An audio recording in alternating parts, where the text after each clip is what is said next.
प्यारे बच्चों, स्वागत करता हूं आप सभी बच्चों का आप सभी के प्यारा सा YouTube channel suffer is success life में। प्यारे बच्चों, आज के इस क्लास में हम लोग क्लास 12 के हिस्ट्री का मोस्ट इंपोर्टेंट ऑब्जेक्टिव क्वेश्चन को करने वाले हैं, जो कि आपके बोर्ड एग्जाम के दृष्टि से काफ़ी ज़्यादा इंपॉर्टेंट होगा। तो वीडियो को आप लोग अंत तक जरूर देखिएगा और पसंद आए तो अपने दोस्तों के पास शेयर जरूर कर दीजिएगा, ठीक है। तो चलिए आज के इस क्लास को हम लोग स्टार्ट करते हैं। सबसे पहला क्वेश्चन आपके स्क्रीन पे यहाँ पे कहता है कि संविधान सभा का अस्थायी अध्यक्ष किसे चुना गया है।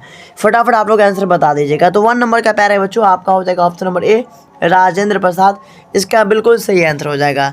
उसके बाद आपका अगला सवाल यहाँ पे आता है, क्वेश्चन नंबर आपका 2, ठीक है, कि भारतीय संविधान किस स्थिति को लागू हुआ था, और ये काफ़ी बार एग्जाम में पूछ चुका है। तो आप लोग फटाफट इसका आंसर बताएंगे। तो मैं आपको बता दूं प्यारे बच्चों, 2 नंबर का आपका बी हो जाएगा 26 जनवरी 1950, जो कि आपका बी ऑप्शन बिल्कुल यहाँ पे सही है। उसके बाद हम बढ़ते हैं आप अगले सवाल की, और क्वेश्चन नंबर आपका यहाँ पे 3 नंबर बोलता है, ठीक है, कि 1942 की किस कांग्रेस अधिवेशन में अगस्त प्रस्ताव अथवा भारत छोड़ो प्रस्ताव पारित किया गया था, ये आपको बताना है। तो 3 नंबर का प्यारे बच्चों याद रखिएगा आप लोग, ऑप्शन नंबर बी हो जाएगा, Bombay is the right answer. जो भी बच्चे बी ऑप्शन को यहाँ पर लगा रहे हैं, बिल्कुल आप लोग का सही आंसर है, ठीक है। उसके बाद यहाँ पे अगला सवाल कहता है 4 नंबर की, भारत छोड़ो आंदोलन किस वर्ष हुआ था, और ये काफ़ी बार एग्जाम में पूछ चुका है, जल्दी से आप लोग बताएंगे। यहाँ पे 4 नंबर का प्यारे बच्चों याद रखिएगा आप लोग, ऑप्शन नंबर डी हो जाएगा 1942, इसका बिल्कुल सही आंसर हो जाएगा, ठीक है। अगला सवाल आपके स्क्रीन पर आ रहा है, क्वेश्चन नंबर आपका 5, कि महात्मा गांधी जी की हत्या कब हुई थी। फटाफट आप लोग आंसर बता दीजिए। तो 5 नंबर का प्यारे बच्चों ऑप्शन नंबर बी हो जाएगा 30 जनवरी 1948 को, जो कि आपका ऑप्शन नंबर बी यहाँ पे बिल्कुल सही है। उसके बाद हम लोग बढ़ते हैं अगले सवाल की, और क्वेश्चन नंबर आपका बोलता है यहाँ पे 6 नंबर, कि भारतीय संविधान की प्रारूप समिति के अध्यक्ष कौन थे। फटाफट आप लोग आंसर बताएंगे। तो देखिए 6 नंबर का आपका ऑप्शन नंबर डी हो जाएगा डॉक्टर भीमराव अम्बेडकर, जो कि आपका ऑप्शन नंबर डी बिल्कुल सही है, ठीक है।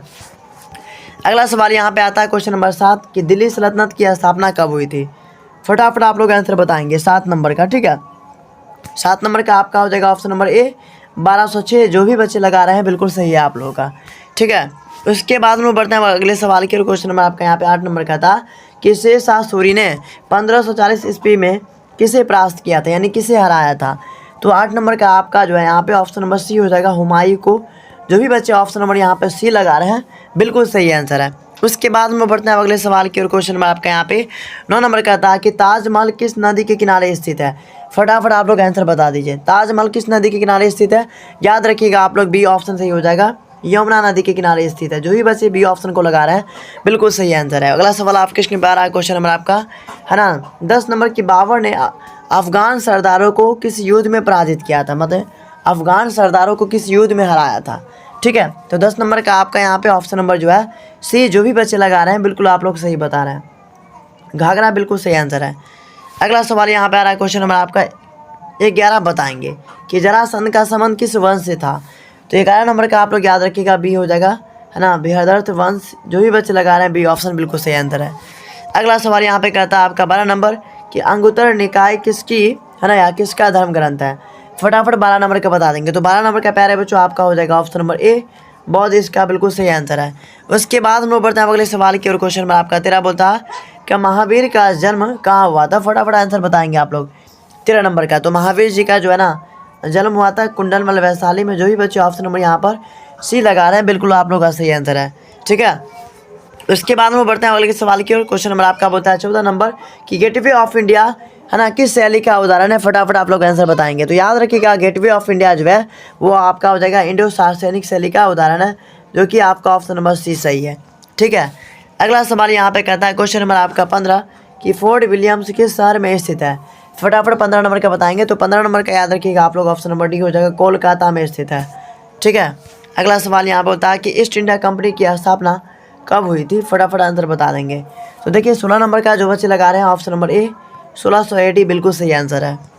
अगला सवाल यहाँ पे कहता है, कि शेख सलीम चिश्ती की दरगाह कहाँ स्थित है। 17 नंबर का बताएंगे। तो ऑप्शन नंबर आपका डी हो जाएगा फतेहपुर सिकरी, फतेहपुर में है, ऑप्शन नंबर डी सही है, ठीक है।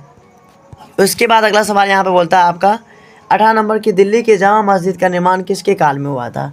18 नंबर का याद रखिएगा सी हो जाएगा शाहजहाँ के काल में। जो भी बच्चे ऑप्शन नंबर सी लगा रहे हैं बिल्कुल सही आंसर है। अगला सवाल यहाँ बोलता है 19 नंबर, पुर्तगालियों ने गोवा पर अधिकार कब किया, ठीक है। तो 19 नंबर का याद रखिएगा ऑप्शन नंबर बी हो जाएगा 1510 ईस्वी में अधिकार किया था। जो भी बच्चे बी ऑप्शन लगा रहे हैं बिल्कुल सही आंसर है, ठीक है। अगला सवाल 20 नंबर का था कि किसने भारत को मात्र एक भौगोलिक इकाई कहा था। 20 नंबर का बताएंगे तो ऑप्शन नंबर सी हो जाएगा सोले ने। जो भी बच्चे ऑप्शन नंबर सी लगा रहे हैं बिल्कुल सही आंसर है। ठीक है, अगला सवाल poverty and un British rule in India के लेखक कौन थे, फटाफट आंसर बताएंगे। 21 नंबर का सी हो जाएगा दादा भाई नौरोजी। जो भी बच्चे ऑप्शन नंबर यहाँ पर सी को लगा रहे हैं बिल्कुल सही आंसर है। अगला सवाल यहाँ पे कहता है आपका 22 नंबर कि रानी लक्ष्मीबाई का जन्म कहाँ हुआ था। रानी लक्ष्मीबाई का जन्म कहाँ हुआ था, तो याद रखिएगा काशी में हुआ था, यानी बी ऑप्शन आप लोग का बिल्कुल सही आंसर है यहाँ पे। ठीक है, अगला सवाल 23 नंबर का 1857 के विद्रोह के समय इंग्लैंड का प्रधानमंत्री कौन था। 23 नंबर का बताएंगे। 23 नंबर का प्यारे बच्चों याद रखिएगा आप लोग ऑप्शन नंबर सी हो जाएगा। ठीक है, पामटन, जो कि ऑप्शन नंबर सी सही है। अगला सवाल यहाँ पर बोलता है 24 नंबर की दामिन ई को क्या था, और ये काफ़ी बार बोर्ड एग्जाम में पूछा लगातार। ठीक है, तो 24 नंबर का आप लोग याद रखिएगा ऑप्शन नंबर ए हो जाएगा, भूभाग इज द राइट आंसर। ठीक है, अगला सवाल मीर कासिम तथा ईस्ट इंडिया कंपनी के बीच संघर्ष का मुख्य कारण क्या था। 25 नंबर का बी हो जाएगा, कांग्रेसियों द्वारा दस्तक का दुरुपयोग। जो भी बच्चे ऑप्शन नंबर बी लगा रहे हैं बिल्कुल आप लोग का सही आंसर है। अगला सवाल मुंडा बिरदों का नेता था कौन। 26 नंबर का बताएंगे तो 26 नंबर का प्यारे बच्चों आप लोग याद रखिएगा बिरसा मुंडा हो जाएगा, जो कि आपका ऑप्शन नंबर सी सही है यहाँ पे। उसके बाद हम बढ़ते हैं अगले सवाल की और क्वेश्चन नंबर आपका बोलता है 27 कि दक्कन दंगा आयोग कब गठित हुआ। दक्कन दंगा आयोग जो है ना वह कब गठित हुआ।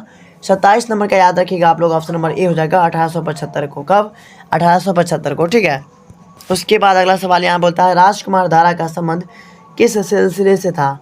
तो यहाँ पे 28 नंबर का याद रखिएगा आप लोग ऑप्शन नंबर सी हो जाएगा यहाँ पे कादरी से। जो भी बच्चे ऑप्शन नंबर सी लगा रहे हैं बिल्कुल सही आंसर है।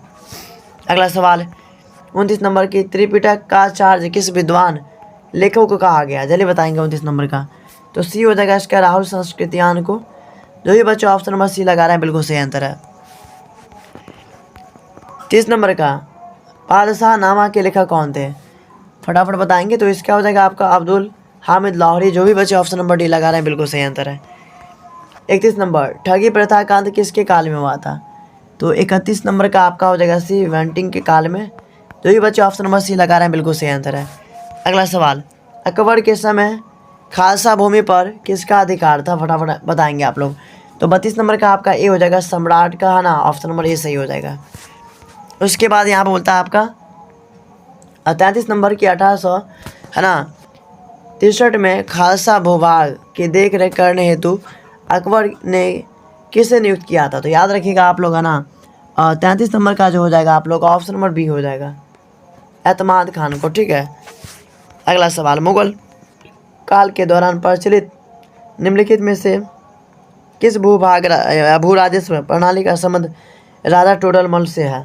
तो देखिए यहाँ पे 34 नंबर का याद रखिएगा आप लोग ऑप्शन नंबर हो जाएगा 34 का, है ना, 34 नंबर का डी हो जाएगा जब्ती। जो भी बच्चे ऑप्शन नंबर डी लगा रहे हैं बिल्कुल सही आंसर है। 35 नंबर कहता है कि जब्ती प्रणाली के अंतर्गत सर्वाधिक उर्वर भूमि को किस रूप में वर्गीकृत किया गया है। तो 35 नंबर का याद रखिएगा ऑप्शन नंबर ए हो जाएगा पोलज के रूप में, है ना, किया गया। चलिए उसके बाद यहाँ पे 36 नंबर कहता है कि बंगाल के प्रसिद्ध संत कौन थे। तो 36 नंबर का हो जाएगा आपका चैतन्य महाप्रभु। जो भी बच्चे ऑप्शन नंबर ए लगा रहे हैं बिल्कुल सही आंसर है। अगर 37 नंबर बीजक में किसका उपदेश संग्रहित है। 37 नंबर का आपका ए हो जाएगा कबीर जी का है उपदेश संग्रहित। ठीक है, अगला सवाल विष्णु को अपना पति कौन मानती थी। विष्णु को अपना पति कौन मानती थी। तो याद रखिएगा आपका, है ना, 38 नंबर का हो जाएगा ऑप्शन नंबर ए मीरा। जो भी बच्चे ऑप्शन नंबर ए लगा रहे हैं बिल्कुल सही आंसर है। 39 नंबर पल्लव राजाओं ने किस मत को अपना राजधर्म घोषित किया। तो 39 नंबर का डी हो जाएगा वैष्णव, जो कि आपका ऑप्शन नंबर डी है। 40 नंबर लास्ट क्वेश्चन है, इसका आंसर आप लोग बताएंगे। किस यात्री ने कश्मीर को पृथ्वी पर अतुलनीय बताया था। तो 40 नंबर का आपका हो जाएगा बी ऑप्शन वर्नियर। ठीक है, तो उम्मीद करता हूँ कि प्यारे बच्चों ये 40 क्वेश्चन आपको बहुत अच्छी तरीके से याद हो गए होंगे। पसंद आया तो वीडियो को आप लोग लाइक जरूर कीजिएगा, चैनल बड़े होंगे चैनल को सब्सक्राइब कर लीजिएगा। थैंक यू सो मच, मिलते हैं इसी प्रकार की वीडियो के साथ।